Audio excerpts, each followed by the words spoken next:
Sorry বলো। Never. আপনার বেয়াদব মেয়েটাকে একটু শিক্ষা দিচ্ছি, কাউকে সম্মান করলে সম্মান কমে না, সম্মান বাড়ে। যে মানুষটাকে ধাক্কা দিলে উনি এই অফিসের সবচেয়ে সিনিয়র, হয়তো ওনার ডেজিগনেশন সবার নিচে, তো আমরা প্রত্যেকেই তাকে ভালোবাসি, সম্মান করি। এই মোতালেব চাচাকে তোমার বাবাও সম্মান করেন। অফিস থেকে আমার ঘাড় ধাক্কা দিয়ে বের করে দিতে আমি নিজেই অফিস ছেড়ে চলে যাচ্ছি। ওর জন্য তুমি আমাকে এত বড় শাস্তি দিও না। এই কোম্পানির তোমার একটা অবদান রয়েছে। তোমার পরিবর্তন দেখে ভালো লাগছে, সবকিছু আপনার জন্য শুনে ভালো লাগলো। আমার জন্য কারো জীবনে পরিবর্তন আসছে। তোমার বাবার অফিস বলে তুমি যা ইচ্ছা তাই করে যাচ্ছ, যা আমার মোটেও পছন্দ হচ্ছে না। আদিলের বাসা না আন্টি? হ্যাঁ। এমএ, তোমার সমস্যা কি? নর্মাল কথা তুমি বুঝো না? সোজা বাসে।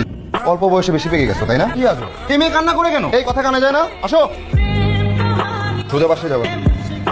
তুমি যা করছো পাগলামি, পাগলামি ছাড়া কিছুই না। বাসায় যাও। আমি ততক্ষণ পর্যন্ত বাসায় যাবো না যতক্ষণ পর্যন্ত তুমি হ্যাঁ না বলবে। আমাকে 2 দিন সময় দাও, আমি ভেবে দেখছি। ছেলে মেয়ে যখন রাজি তখন 2-4 জন আত্মীয় স্বজন ডেকে কাল পরশুর মধ্যে একজন কাজী ডেকে বিয়ে পড়িয়ে দেবো। আপনার স্যালারি কত? 80,000। হঠাৎ এই প্রশ্ন? 10,000 টাকা দিয়ে আপনি আমাকে চালাতে পারবেন? মানে কি?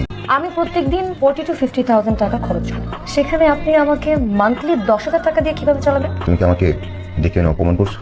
আমি আপনাকে বাস্তবতা শেখাচ্ছি। আপনার মনে আছে অফিসের সবার সামনে আপনি আমাকে থাপ্পড় মেরে বাস্তবতা শিখিয়েছিলেন? সেই দিন থেকে আমি অপেক্ষা করছিলাম আজকের দিনটার জন্য। আর কোনোদিন আমাকে ফোন করবে না। Please Adil, I am really sorry. তোমাকে তাড়িয়ে দেওয়ার পর থেকে আমার মনের ভেতরটা কেমন অনেক শূন্য শূন্য লাগতেছে।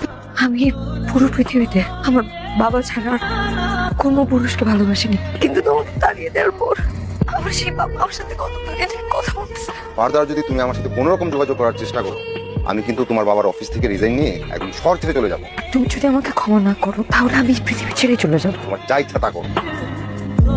বলো তুমি আমাকে মাফ করেছো। বলো। এভাবে না, হাত ছুঁয়ে বলো। এখন থেকে তোমার এইসব নাটক সিনেমা বন্ধ করো।